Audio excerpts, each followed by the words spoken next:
Hare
Krishna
Krishna लाल की जय। सत्य सनातन धर्म की जय।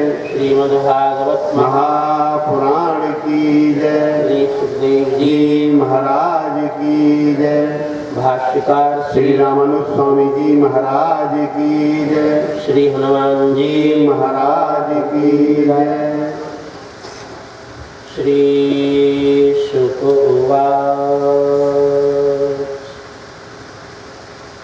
यद्युत्तम श्लोक भवान् ममेरितं वचो व्यलीतं सुरवर्य मन्यते।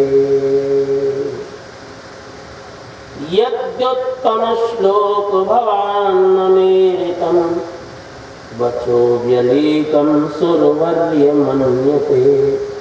करोमृतं तन्न भवेत् प्रलम्बनम् पदं तृतीयं पुरुषीर्ष्णुमेदं पदं तृतीयं पुरुषीर्ष्णुमेदम्।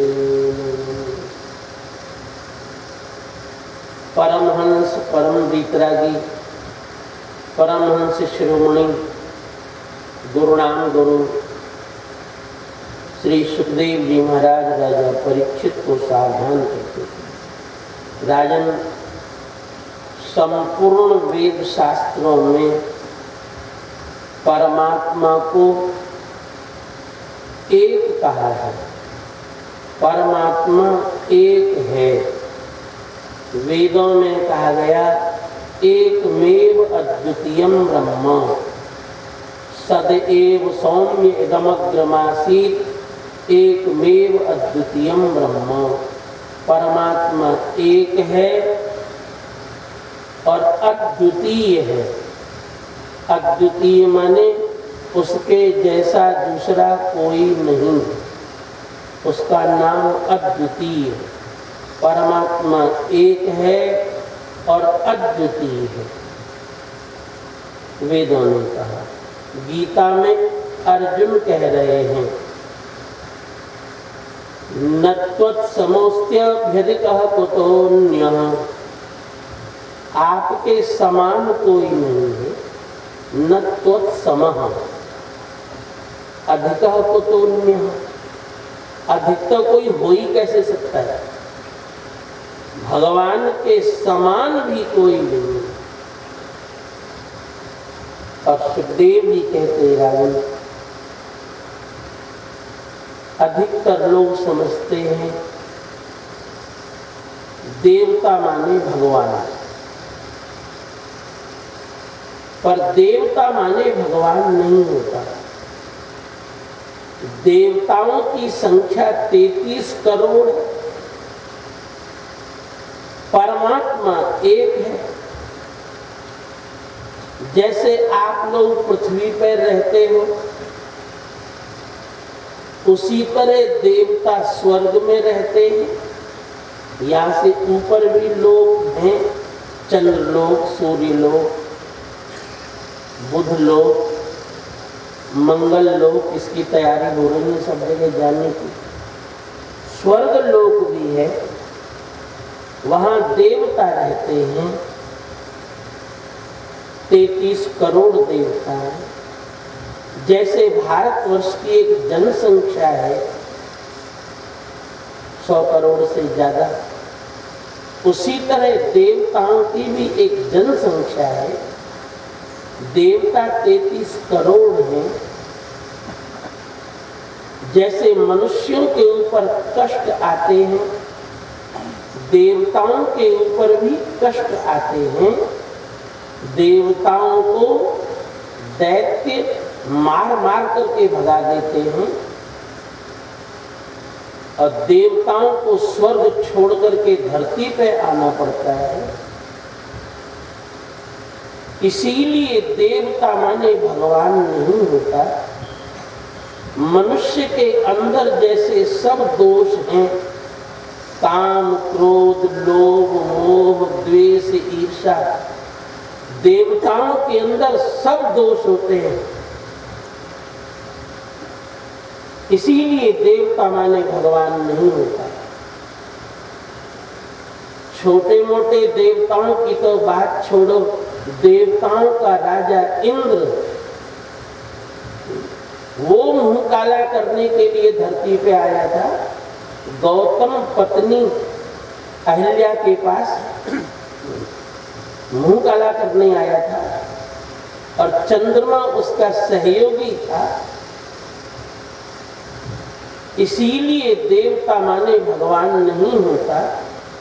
आज भी चंद्रमा इसीलिए कलंकित है। जितने दोष मनुष्य में होते हैं, सब दोष देवताओं में भी होते हैं। जैसे मनुष्य अहंकार में अपने बड़ों का अपमान कर देता है, देवता भी अहंकार में अपने बड़ों का अपमान कर देते हैं और उनको भी दंड पाना पड़ता है।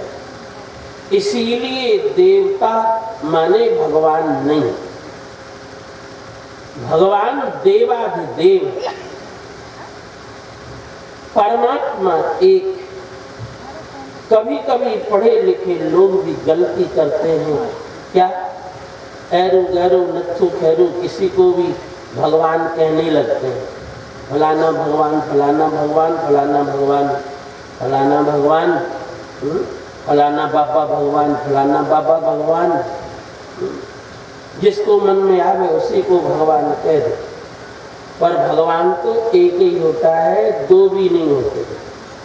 उनके जैसा भी दूसरा कोई नहीं होता। इसीलिए देवता माने भगवान नहीं होता। परमात्मा एकमेव अद्वितीयम ब्रह्म। परमात्मा एक है और अद्वितीय। सुखदेव जी कहते राजन, एक बार देवताओं के राजा इंद्र रास्ते से जा रहे थे। ऐरावत हाथी पे चढ़े हुए। दूसरी ओर से महर्षि दुर्वासा आ रहे थे। इंद्र ने दुर्वासा को प्रणाम भी नहीं किया, हाथी पे ही चढ़ा रहा। पर दुर्वासा ने सोचा, इसने तो अपने धर्म का पालन नहीं किया, पर मुझे तो अपने धर्म का पालन करना चाहिए। इसने तो मेरे लिए प्रणाम नहीं किया, पर ये देवताओं का राजा है। राजा का सम्मान करना हर व्यक्ति का धर्म। मुझे अपने धर्म का पालन करना चाहिए। महर्षि दुर्वासा ने अपने गले में से फूलों की माला निकाली और इंद्र की ओर फेंक दी। हाथी पे चढ़ा हुआ इंद्र ने वो माला पकड़ तो ली, पर इंद्र ने सोचा, मैं तो स्वर्ग में रहता हूँ, कितनी कितनी अच्छी मालाएं मुझे रोज पहनने के लिए मिलती हैं। ये महात्मा की पहनी हुई माला, कुमलाई हुई माला, क्या पहनना। इंद्र ने वो माला सिर पे भी नहीं लगाई, प्रणाम भी नहीं किया, और वो माला हाथी के सिर पे रख दिया। अब हाथी तो हाथी ठहरा। हाथी ने अपनी सूंड से उस माला को पकड़ा, नीचे खींचा, कुछ तो मुंह में चबाई, कुछ माला टूट करके हाथी के पैरों के नीचे कुचल गई। माला की सब दुर्दशा दुर्वासा के सामने ही हो गई। और कोई महात्मा होता तो छोड़ भी देता, पर वो तो दुर्वासा थे। दुर्वासा ने कहा, मूर्ख इंद्र, तुमने तो मेरे लिए प्रणाम भी नहीं किया, और तुम्हारे जैसे इंद्र मेरे सामने कितनी बार बने होंगे और कितनी बार बिगड़े होंगे। आप बताओ, आप सबके सामने राष्ट्रपति प्रधानमंत्री कितनी बार बने होंगे, कितनी बार बिगड़े होंगे। ये कोई व्यक्ति का नाम थोड़ा ही है। एक पद का नाम है। दुर्वासा ने कहा, इंद्र मेरे सामने कितनी बार इंद्र बने होंगे और कितनी बार इंद्र बिगड़े होंगे, तुमने तो मेरे लिए प्रणाम भी नहीं किया और मैंने तुमको आशीर्वाद में माला दी, तुमने उसका अपमान किया और क्यों नहीं करोगे अपमान। स्वर्ग की संपत्ति बिना परिश्रम के मिल जाती है, बिना परिश्रम की कमाई धर्म का अपमान नहीं करेगी, संत महात्माओं का अपमान नहीं करेगी तो क्या करेगी।